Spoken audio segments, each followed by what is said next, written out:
Hello दोस्तों, welcome to my YouTube channel. आज की इस वीडियो में दोस्तों मैं आपको बताऊंगा कि रैम क्या है, यह क्या क्या काम करता है, यह किस किस डिवाइस में होती है और मोबाइल में कितनी होनी चाहिए। इसके बारे में पूरी इन्फॉर्मेशन आपको दूंगा। तो चलिए वीडियो को शुरू करते हैं।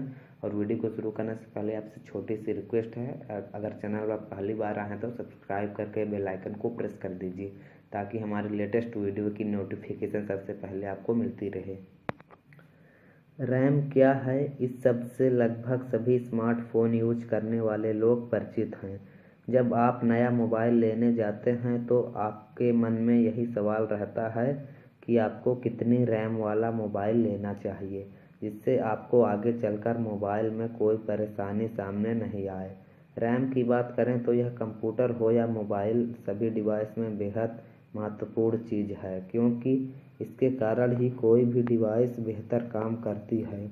अगर आप भी नहीं जानते हैं तो हम आपको बताने वाले हैं रैम क्या होती है और आपके मोबाइल या कंप्यूटर में कितनी रैम होनी चाहिए। What is RAM? आपको बता दें कि रैम का full form random access memory होता है। तो इसकी फुल फॉर्म से तो रैम के बारे में कुछ भी नहीं पता चल रहा है, इसलिए इसे एक साधारण उदाहरण के जरिए समझेंगे। मान लीजिए आप किसी ऑफिस में बैठे हुए हैं और आपको काम करने के लिए एक फ़ाइल चाहिए होगी और फाइल किसी दूसरे कमरे में रखी हुई है। तो जब आपको काम करना है तो आप उस फाइल को दूसरे कमरे से ले आएंगे और डेस्क पर रखकर उस फाइल पर काम करने लग जाएंगे। एक समय आता है जब आपको एक साथ बहुत काम करने होते हैं और इसके लिए आपको बहुत सारी फाइल की ज़रूरत पड़ेगी। तो इस ज़्यादा काम के लिए आपको ज़्यादा फाइल रखने के लिए बड़े डेस्क की ज़रूरत भी पड़ेगी। जब आप कोई सा भी काम करना होगा तो आप डेस्क से उसकी फ़ाइल उठाकर करने लग जाएंगे। जब आपका काम ख़त्म हो जाएगा तो आप वापस उन सारी फाइल को उसी कमरे में रख देंगे। मोबाइल में रैम भी कुछ इस तरह से ही काम करती है। जो फाइल वाला दूसरा कमरा है उसे आप इंटरनल मेमोरी मान सकते हैं, जिसमें आपकी सारी फाइल या ऐप हैं, और जो डिस्क है वह आपकी रैम हो गई, जिस पर आप काम करते हैं। तो यहाँ इसका काम आपके आदेशानुसार किसी भी ऐप को लाकर उसे रन करना है। चूँकि किसी ऐप को ओपन होने में कुछ सेकंड का समय लगता है। ये इसलिए होता है क्योंकि रैम की स्पीड बहुत फास्ट होती है। आप इस बात से अंदाज़ा लगा सकते हैं कि 1 GB रैम को बनाने में उतना खर्च आता है जितना कि 16 GB के मेमोरी कार्ड को बनाने में होता है। सीपीयू को जो फाइल चाहिए होती है, रैम उन्हें जल्दी से जल्दी भेजने का काम करती है। जब आप किसी गेम को इंस्टॉल कर लेते हैं तो वह रैम में इंस्टॉल नहीं बल्कि वह फ़ोन की इंटरनल मेमोरी में इंस्टॉल होते हैं।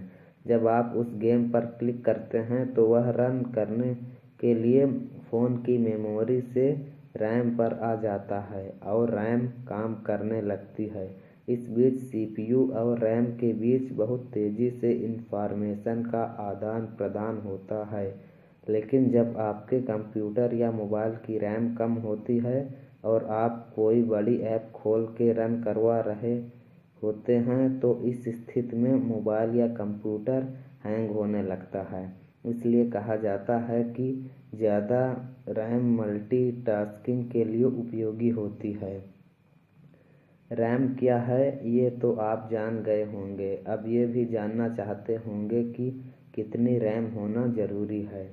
तो आइए जानते हैं कि आपके मोबाइल में कितनी रैम होनी चाहिए। आज के समय में देखा जाए तो किसी भी मोबाइल में कम से कम 2 GB रैम होना चाहिए, क्योंकि आजकल के ऐप की साइज़ धीरे धीरे बढ़ रही है।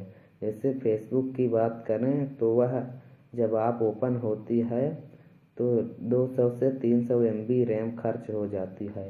फेसबुक ही नहीं बल्कि बाकी ऐप के साइज़ अपग्रेड होने के साथ इनके साइज़ भी बढ़ते जा रहे हैं। इसलिए अगर आप चाहते हैं कि मोबाइल में मल्टीटास्किंग कर सकें तो मोबाइल में कम से कम 2 GB रैम होना आवश्यक है, जिससे मोबाइल हैंगिंग की समस्या सामने न आए। वैसे आप चाहें तो 3 GB या 4 GB वाले स्मार्टफोन की तरफ भी ध्यान दे सकते हैं, क्योंकि अभी तो 2 GB ही काम दे देगा, लेकिन भविष्य में आपको 2 GB में प्रॉब्लम आने लग जाएगी। तो अब आप रैम के बारे में काफ़ी कुछ जान गए होंगे, आपको पता चल गया होगा कि रैम क्या है। वैसे आपको एक और चीज़ बताने की कोशिश करूँगा। आपको जितना हो सके ज़्यादा रैम की डिवाइस खरीदनी चाहिए, क्योंकि रैम एक ऐसी चीज़ है जिसे बाद में बढ़ाया नहीं जा सकता है। हालांकि कंप्यूटर में रैम बढ़ाने का ऑप्शन होता है, लेकिन ये ऑप्शन मोबाइल में नहीं मिलता है। कुछ ऐप हैं जो रूट होने के बाद फ़ोन की मेमोरी को रैम में बदल देती हैं, लेकिन इससे कुछ फ़ायदा नहीं होता, बल्कि मोबाइल पहले से भी और ज़्यादा स्लो हो जाता है। तो दोस्तों, आज आपने जाना कि रैम क्या है, यह क्या क्या काम करता है, यह किस किस डिवाइस में होता है, मोबाइल में कितनी होनी चाहिए। आई होप कि दोस्तों आपको वीडियो पसंद आई, और वीडियो पसंद आई तो वीडियो को लाइक करें, और चैनल पर पहली बार आए हैं तो सब्सक्राइब करके बेल आइकन को प्रेस कर दीजिए, ताकि हमारे लेटेस्ट वीडियो की नोटिफिकेशन सबसे पहले आपको मिलती रहे।